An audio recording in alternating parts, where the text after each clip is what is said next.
내가 있기 원하네.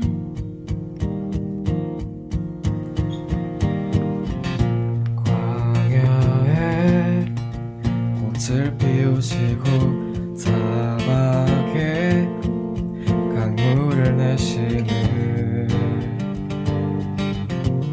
주의 놀라운 손길.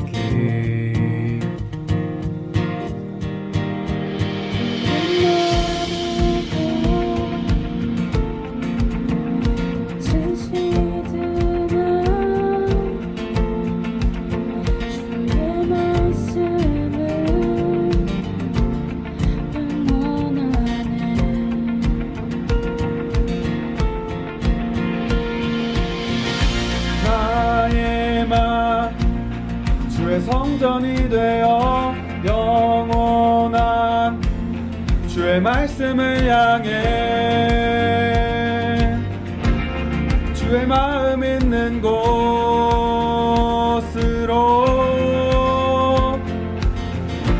나의 삶 주의 말씀을 따라 이루실 주의 나라를 향해 주의 시선 있는 곳.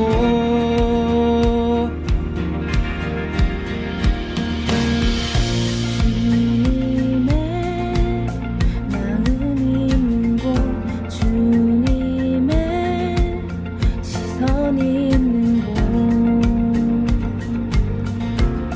내가 있기 원하네. 푸른 마르고 꽃은 시드나 주의 말씀은 영원하네. 전능하신 주 거룩하신 왕 주님의 말씀 이루시네.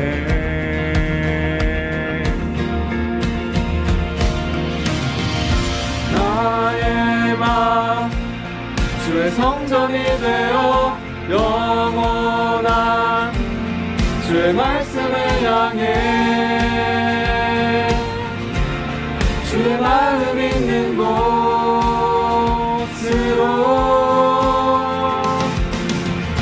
나의 삶 주의 말씀을 따라 이루실 주의 나라를 향해 주의 시선 있는 곳.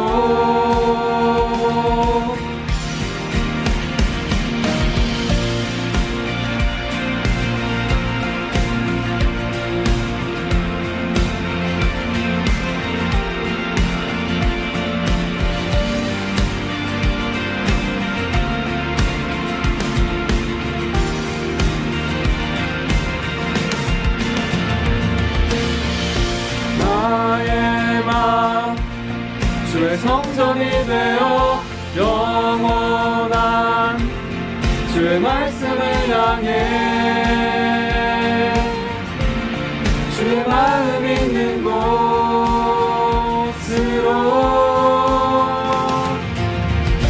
나의 삶 주의 말씀을 따라 이루실 주의 나라를 향해 주의 시선 있는 곳.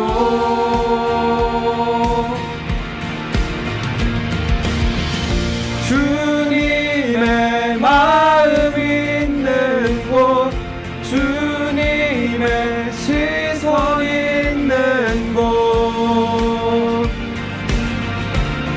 내가 있기 원하네.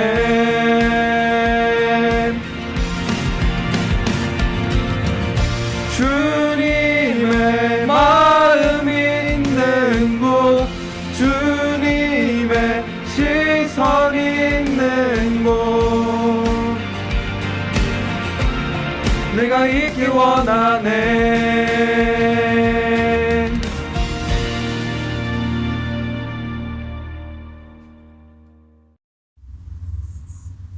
왕이신 나의 하나님이여, 내가 주를 높이고 영원히 주의 이름을 송축하리이다.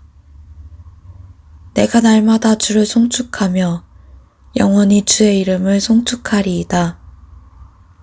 여호와는 위대하시니 크게 찬양할 것이라. 그의 위대하심을 측량하지 못하리로다. 대대로 주께서 행하시는 일을 크게 찬양하며 주의 능한 일을 선포하리로다. 주의 존귀하고 영광스러운 위엄과 주의 기이한 일들을 나는 작은 소리로 읊조리이다. 사람들은 주의 두려운 일의 권능을 말할 것이요 나도 주의 위대하심을 선포하리이다. 그들이 주의 크신 은혜를 기념하여 말하며 주의 의를 노래하리이다. 아멘. 다 함께 사도신경으로 신앙을 고백하겠습니다. 나는 전능하신 아버지 하나님, 천지의 창조주를 믿습니다. 나는 그의 유일하신 아들, 우리 주 예수 그리스도를 믿습니다.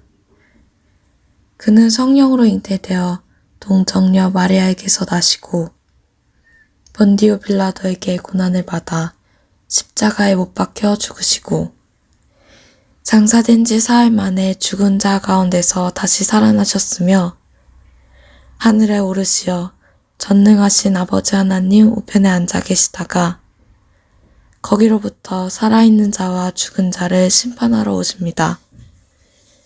나는 성령을 믿으며 거룩한 공교회와 성도의 교제와 죄를 용서받는 것과 몸의 부활과 영생을 믿습니다. 아멘. 함께 기도하시겠습니다. 만물의 주인 되신 하나님, 우리에게 오늘의 해도 허락하심을 감사합니다. 천하보다 한 생명을 귀히 여기시는 주님, 우리가 주님의 은혜에 의지하기를 소망합니다. 각자의 삶에 어려움이 있어 주변을 돌보지 못했음을 고백합니다. 지금도 상상할 수 없는 고통 속에서 아픔과 싸우는 주님의 여린 영혼들을 살펴주시옵소서. 우리가 그들을 위해 더 기도로 힘쓰도록 도와주시옵소서. 모든 아픔을 다 헤아릴 수는 없겠지만 우리의 기도가 위로가 되기를 소망합니다. 우리의 위로와 주님의 보살핌으로 그들을 고통으로부터 건져내 주시옵소서. 항상 우리와 함께 하시는 예수님의 이름으로 기도합니다. 아멘. 오늘 하나님께서 주시는 말씀은 사도행전 3장 1절에서 10절 말씀입니다. 함께 읽겠습니다. 제9시 기도 시간에 베드로와 요한이 성전에 올라갈새 나면서 못 걷게 된 이를 사람들이 메고 오니 이는 성전에 들어가는 사람에게 구걸하기 위하여 날마다 미문이라는 성전문에 두는 자라.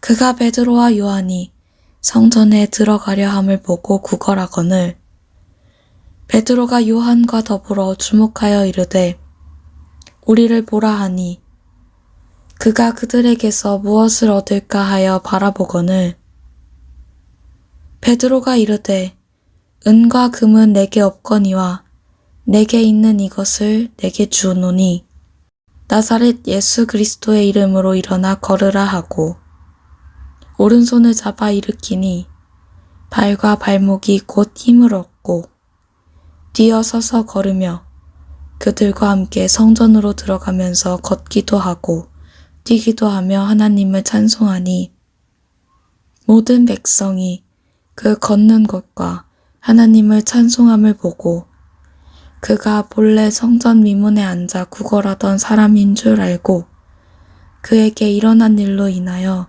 심히 놀랍게 여기며 놀라니라. 아멘.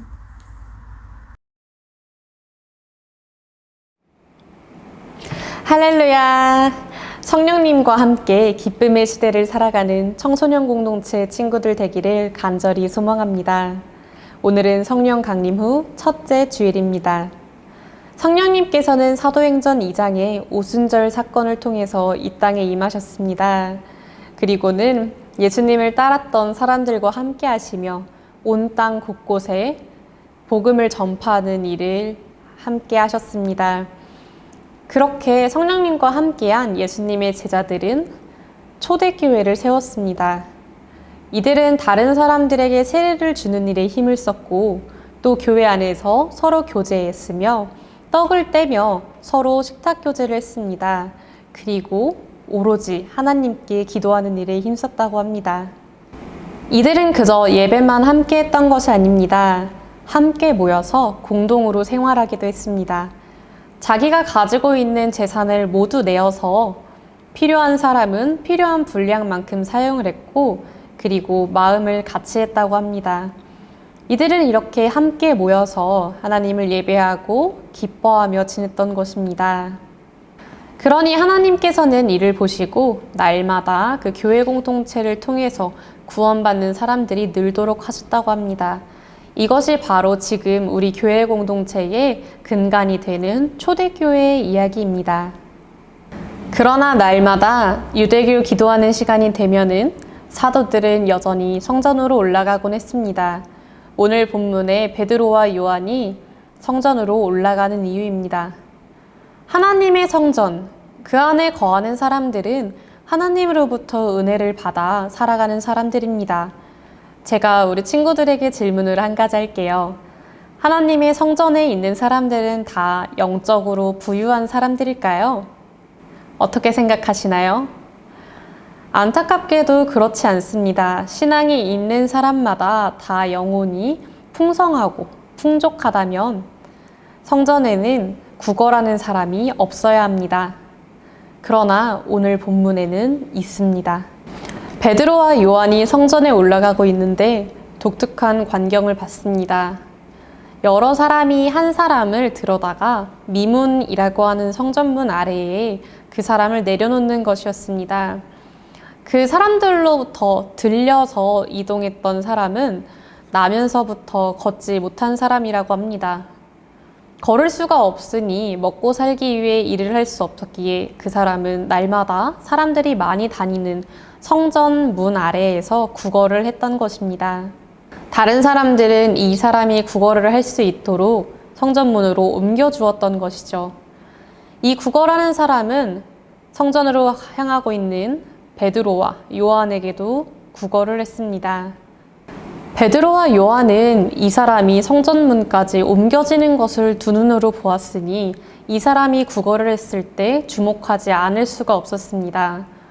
구걸하는 사람 입장에서도 보통 자신을 도와주지 않으려면은 자기가 구걸하는 소리조차 무시하고 지나갈 텐데 그 사람들이 자신을 뚫어져라 보니 혹시 이 사람이 무언가를 주려나 보다 해서 기대에 찬 눈으로 요한과 베드로를 바라봤습니다. 오늘의 본문 성전 미문 아래에서 구걸하고 있는 사람이 장애가 있고 빈곤하다는 것은 단순히 그 사람의 상태를 의미하는 것이 아닙니다. 장애가 있다, 빈곤하다라는 것은 그 사람의 영혼의 상태를 나타내는 비유인 것이죠. 자, 이렇게 볼 때 성전 미문 아래에 있던 사람은 영혼이 어떠한 상태였을까요? 오늘 본문에서 이 사람에 대해서 설명하는 것은 딱 두 가지입니다. 나면서 못 걷게 되니 그리고 구걸하기 위해 날마다 미문이라는 성전문 아래 거하는 사람. 나면서 못 걷게 되었다는 것은 이 사람은 태어나서 단 한 번도 생명이신 예수님을 만나본 적이 없다라는 것입니다. 영혼이 온전하지 못하니 못 걷게 되는 상태를 의미하는 것이죠. 나면서부터 못 걷게 되었다는 것은 이 사람은 태어나서 단 한 번도 생명이신 예수님을 만나본 적이 없다라는 것을 의미합니다. 주님을 만나본 적이 없으니 그의 영혼이 온전했던 적이 한 번도 없었던 것이죠. 그리고 이 사람이 날마다 구걸했다는 것은 이 사람의 영혼이 가난하다는 것을 의미합니다. 이런 영혼을 가지고 있는 사람들은 자신의 가난한 영혼을 채우기 위해서 끊임없이 무언가를 갈구합니다. 이들은 하나님의 성전 안에 있어도 만족하지 못하는 것이죠. 그러니 자기가 앉은 자리에서 끊임없이 더 달라고 다른 사람들에게 요청하게 되는 것입니다. 아무리 받아도 만족하지 못하니 금이나 은을 준다고 한들 그 영혼이 채워지지 않습니다. 영혼을 채울 무언가를 찾지 못했기 때문에 아무리 세상적인 것을 많이 가진다고 한들 그 영혼이 부유해지지 않는 것입니다. 끊임없이 구걸해도 채워지지 않는 가난한 영혼을 가진 인생, 성전 미문 아래에 있는 사람을 보면서 우리는 질문을 하게 됩니다. 우리는 무엇으로 우리의 삶을 채울 수 있을까에 대한 질문입니다. 이 질문에 대한 답을 베드로는 알고 있었습니다. 오늘 6절 말씀입니다. 베드로가 이르되 은과 금은 내게 없거니와 내게 있는 이것을 내게 주노니 나사렛 예수 그리스도의 이름으로 일어나 걸으라 하고. 베드로는 이렇게 말함과 동시에 그 사람의 손을 잡아 일으킵니다. 그때 이내 그 사람의 발과 발목에는 힘이 생겼고 뛰거나 걸을 수 있게 되었다고 합니다. 나면서부터 걷지 못했던 사람이었으나 이제는 걸을 수 있으니 그는 성전으로 뛰어들어가 하나님을 찬송했다고 합니다. 성전 안에 있는 모든 사람들은 놀랐습니다. 저 사람이 걸을 수 없는 사람인 걸, 날 때부터 걸을 수 없는 사람인 걸 알고 있었는데 걸어 다니다니 놀라운 일이 아닐 수 없었습니다.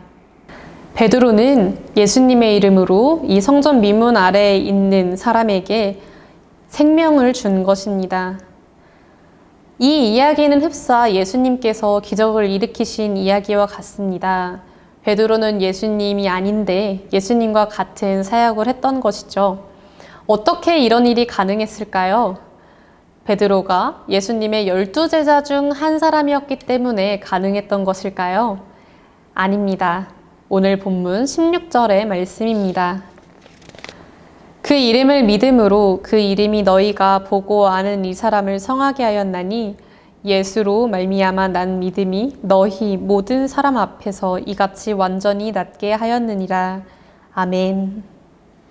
베드로는 자신이 사도로서 가지고 있는 권능이나 경건함을 통해서 이러한 기적을 일으켰던 것은 아닙니다.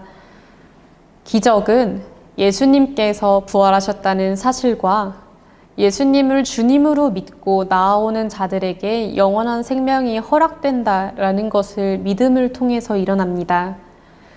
단순히 예수님의 이름, 그것 하나만으로 일어나는 것이 아니라는 것이죠. 그 이름을 믿음으로써 생기는 믿음, 그 믿음을 통해서 생명이 살아나는 역사가 일어나는 것입니다. 그러니 우리의 삶을 채우는 것은 예수님 한 분과 그 예수님을 향한 믿음밖에 없는 줄로 믿습니다. 혹시 여러분은 그런 경험이 있나요? 성전 미문 아래에 있었던 끊임없이 구걸했던 그 사람처럼 내가 무엇인가를 갈구하는데 채워지지 않는 그런 경험이요. 내가 살면서 뭔가 부족하다고 느끼고 필요하다고 느끼거나 마음이 상해서 무언가 채우고 싶은데 그 무언가가 어떤 건지도 모르겠고 다른 걸로 채우려고 힘써도 채워지지 않는 그럴 때 말이에요. 전도사님은 있었습니다. 전도사님이 지금은 대학원까지 졸업해서 학교를 다니고 있지 않은데요. 한참 공부를 할 때 따돌림을 당한 적이 있습니다. 내가 하지도 않은 일로 다른 사람들에게 손가락질을 받고 또 주변에서 다른 사람이 나에 대해서 안 좋은 얘기를 했던 것을 끊임없이 들으니 참 힘들었던 기억이 있습니다. 게다가 학교에 간 지 얼마 안 돼서 아는 사람도 별로 없었는데 그렇게 크지도 않은 학교에서 그런 일이 일어났으니 참 힘들었죠. 그때 처음으로 공황장애라는 것이 생겼습니다. 당시엔 그것이 공황장애인지도 몰랐는데요. 학교에만 가면 숨이 잘 안 쉬어져서 과호흡이 오고 불안하고 또 어지럽기도 하고 일상생활에서 다른 사람들을 만나는 것조차 쉽지 않았습니다. 그럼에도 학업은 계속 이어나가야 하고 참 그 힘든 상황을 피해서 회복할 수 있는 그런 여건도 되지 않았습니다. 너무 억울하고 화도 나고 또 답답해서 이상하게 갈증이 자꾸만 났습니다. 그래서 커다란 텀블러를 들고 다니면서 물을 마시고 또 마셨습니다. 어느 정도로 물을 많이 마셨냐면 너무 많이 마셔서 항상 몸이 부어 있을 정도였어요. 그렇게 물을 많이 마셨는데도 그 갈증은 해소되지 않았습니다. 지금 생각해보면 단순히 목이 말라서 그런 갈증이 일어났던 게 아니었어요. 따돌림을 당하고 힘든 일을 겪으니 내 영혼이 많이 상해 있었기 때문에 무엇인가 채워져야 한다고 생각했기에 물을 계속 마셨던 것이죠. 전도사님이 그 갈증을 어떻게 해소했을까요? 바로 예수님을 통해서였습니다. 그런 어려운 상황임에도 불구하고 매일 버틸 수 있었던 것은 예수님께서 나와 함께 하신다는 것, 바로 그 사실 하나였습니다. 그 믿음으로 매일같이 버틸 수 있었습니다. 다른 사람들은 내가 잘못하지 않았다는 것을 알아주지 않아도 하나님께서는 알고 계실 것이라는 것, 그리고 나와 내 삶을 동행하고 있는 예수님께서 나를 선한 길로 인도하실 것이라는 그 믿음이 전도사님을 버틸 수 있게 해주었습니다. 그 믿음 가운데 기도로 차츰 회복해 나갈 수 있었죠. 물론 완전히 일상으로 돌아오는 데에는 시간이 꽤 걸렸습니다. 그렇지만 이런 갈증나는 답답한 내 삶을 채워가실 분이 예수님이라는 것, 그 사실 하나만으로 전도사님은 괜찮았어요. 어떻게 공황장애가 예수님 한 분으로 극복이 되냐? 라고 물을 수 있을 것 같은데요. 전도사님의 경우는 가능했습니다. 예수님께서는 내 삶을 돌보시는 분이고 또 나를 예수님께서 원하시는 길로 인도하시는 분이기 때문입니다. 예수님께서는 이렇게 내 삶에 생명을 주시는 분임을 믿습니다. 지금은 어떨까요? 참 충만합니다. 이렇게 하나님의 은혜 가운데에 살아갈 수 있는 것도 감사하고요. 또 우리 친구들과 함께 하나님을 예배할 수 있는 것이 감사합니다. 결국 이렇게 사람의 삶을 생명으로 채워가시는 분은 예수님이십니다. 사마리아 여인이 떠오릅니다. 5명이나 되는 남자를 만났지만 자신이 원하는 것을 찾지 못했던 여인. 자신의 삶이 부끄러워서 아무도 다니지 않는 시간에 홀로 물을 길어야 했던 여인 말입니다. 그 여인이 기는 물을 보면서 예수님께서는 말씀하셨습니다. 이 물을 마시는 자마다 다시 목마르느니와 내가 주는 물을 마시는 자는 영원히 목마르지 아니하리니 내가 주는 물은 그 속에서 영생하도록 솟아나는 샘물이 되리라. 아멘. 그때 여인은 주님께 말합니다. 주여, 그런 물을 내게 주사 목마르지도 않고 또 여기 물 길러 오지도 않게 하옵소서. 여인은 그런 물이 있다면 다시는 자신이 목마르지 않을 테니 그 물을 주님께서 내게 주기를 간청했던 것입니다. 여인이 구하자 예수님께서는 그 영생하도록 솟아나는 샘물, 영생을 여인에게 허락하셨습니다. 그렇게 여인은 영원히 채우지 못했던 자신의 영혼을 채우는 생명을 얻게 됩니다. 우리의 영혼을 채우시는 분, 생명수가 되시는 분은 예수님 한 분뿐입니다. 성전 미문 아래에서 구걸하던 사람이 예수님의 이름으로부터 오는 생명을 받아 인생이 변화했고, 사마리아 여인이 그 피폐했던 삶에 영원한 생명을 받아 영혼이 채워졌습니다. 그러한 복이 우리 청소년 공동체 친구들에게도 허락되기를 간절히 원합니다. 하지만 우리가 예수님과 한 번, 정말 딱 한 번 만났다고 해서 우리의 영혼이 온전히 괜찮아지는 것은 아닙니다. 예수님은 십자가에 달리심으로 온 인류를 구원하셨지만 이 세상에는 여전히 죄악이 남아있기 때문입니다. 그래서 우리가 삶을 살아가다 보면 어려움을 만나게 되기도 하는 거죠. 전도사님이 그러했듯이 말이에요. 그렇기 때문에 우리는 날마다 예수님을 붙들며 살아야 합니다. 그러할 때 우리의 영혼이 상하는 일이 있더라도 다시 한번 예수님 안에서 온전해질 수 있고 다시 한번 새로워질 수 있습니다. 언제나 예수님과 동행하기 위해 노력하는 우리가 됩시다. 사도행전 3장 19절에서 21절은 이렇게 말합니다. 그러므로 너희가 회개하고 돌이켜 너희 죄 없이 함을 받으라.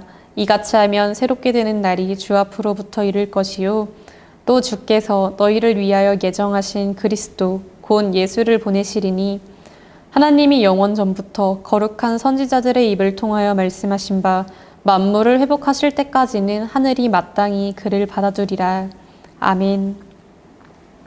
우리가 주님의 이름을 믿고 살아가다 보면 우리의 영혼도 다시는 상하지 않도록 온전해지는 하나님의 나라가 올 것입니다. 부활하시고 하늘로 올라가신 예수님께서 다시 이 세상에 오시는 때, 그때가 되면 새롭게 되는 날이 임한다고 합니다. 새롭게 되는 날은 달리 번역하면 편히 쉬는 때인데요. 그날을 기다리며 우리가 예수님만 붙들며 이 세상에서 살아가기를 간절히 소망합니다. 함께 기도하겠습니다.